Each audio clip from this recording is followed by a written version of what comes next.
30 books in 30 days, day 2. Today I'm reading The Life-Changing Magic of Tidying Up. I'm reading the French version, that's why you see the cover in French. I started reading it this morning before filming, so that's why I have already the bookmark.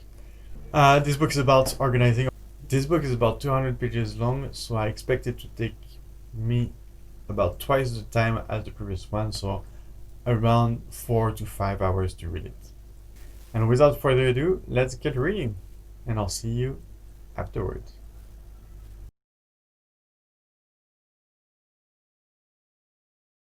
Alright, time for a break. I've been reading this book for about an hour and 8 minutes exactly, and I am now at page 110. So I am pretty much at halfway in this book in a little bit more than an hour. So if everything goes well, I'll be finished in like 2 hours and a half. A full book. I'll be finished in 2 hours and a half if everything goes well. So happy about it. Alright, gonna go on break and I'll see you after.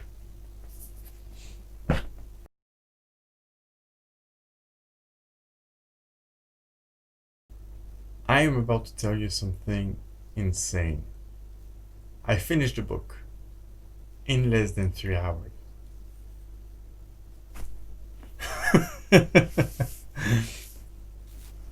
I've read the book exactly in 2 hours 51 minutes, and there is 194 pages. It starts at page 27 and goes to page 199.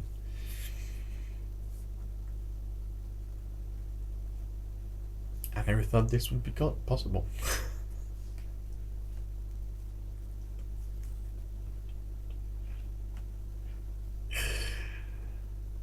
I've read 200 pages in less than 3 hours. Anyways, back to the topic. Interesting book. So obviously it's about organizing.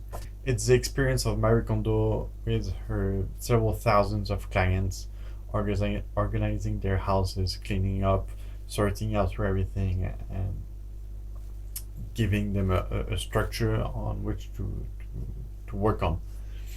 There's some interesting points, especially the points from the beginning of the book where she insists on make cleaning a special day. Don't spread it out along several days. Do a little bit of every day. This is going to be a disaster. Instead, take one day, a full day, maybe 2 days even if you need, and do only cleaning. Clean, organize, sort out your stuff, and do not stop until you're finished. Another thing that is interesting is, which I think is logical, but we tend to forget it, is to organize per category. When you start organizing your clothes, get all the clothes from all over your home, not just in your bedroom, not just only in your closet, but also the one that is in your laundry, the one that is in your living room for whatever reason, the one that is. Take everything and then you can start sorting them. If you do only the bedroom and you sort everything in the bedroom, and after you come back to the living room, you're gonna sort out several times some clothes and it's not gonna be efficient. That said, I have also some disagreement with this book. Well, to be honest, I think I'm not the main target audience of this book. When the book is talking about the purse and how you need to maintain your purse, obviously it's not for me. Also, we can feel a heavy influence of the Japanese culture, where she explains at the end that she actually bows to the house when she arrives at a client's house. There's a big cultural part in it.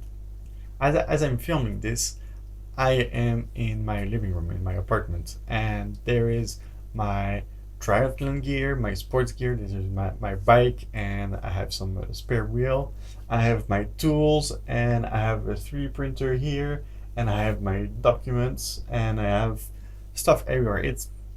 I try to keep it clean where I film, but the whole rest of the apartment is a big mess. And when she explains that when you sort, you should throw away the things that don't bring you any joy or you haven't used in a year, like everything I see around me is are things that I use and that bring me joy.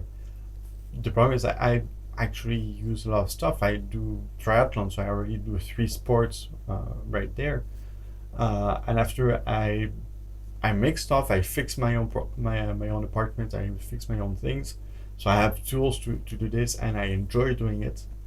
Actually, I would be curious to have her point of view on this because we we of course have we of course have a lot of things that don't we don't use. So if I look a little bit deeper, I'm sure that in some dark corners there's going to be some stuff that I don't use. A little bit about the speed reading techniques that I used. So throughout the book, I went to at different speeds depending on what I was reading. I also tried to use different techniques because as I was speeding up in some parts, I realized I was starting to be limited by the speed of my eye movements. You know, it's like when you read a line, and after you need to come back to the beginning of the line, and coming back is actually taking me well half of my reading time because when I move my eyes forwards and I move my eyes back, on the way back I don't use them to read. So at the moment, for a while, I tried reading the line on the way back, which was complicated. I wasn't making the connections. I'm gonna need to practice a little bit more on this. So I just went back to reading line by line in a normal way. Also, it's worth noting that I haven't read the whole book in one time. I've read many short times. Like I don't think I lasted more than half an hour uh, reading the book. So I was taking breaks. I took several breaks. I was reading between 20 to 30 minutes each time. So it took me 6, 7 times to read the book. But I know that's a more advanced technique of speed reading, being able to read several lines or and reading backwards. Oh, I don't think I said. I've read the book so in 2 hours 51 minutes, which gives us an average of 68 pages per hour. I've read more than 1 page per minute. Keep in mind that a few years ago, and I would say even a couple months ago, I would read at an average speed of 10 pages per hour. And now we're talking about almost 70 pages per hour. That's 7 times faster. This challenge is going way better than what I expected. I thought that I would struggle so much more at the beginning, and I'm only the second book in, and my speed has drastically improved. This is very interesting to have first taking a few weeks to study speed reading, and now that I've studied speed reading to take a whole month of applying it, and the results are happening a lot faster than I was expecting. I never would have thought that it would go so fast. Alright, so that's it for this one. The book by Marie Kondo. I forgot the English name, so La Magie de Rangement is the French name.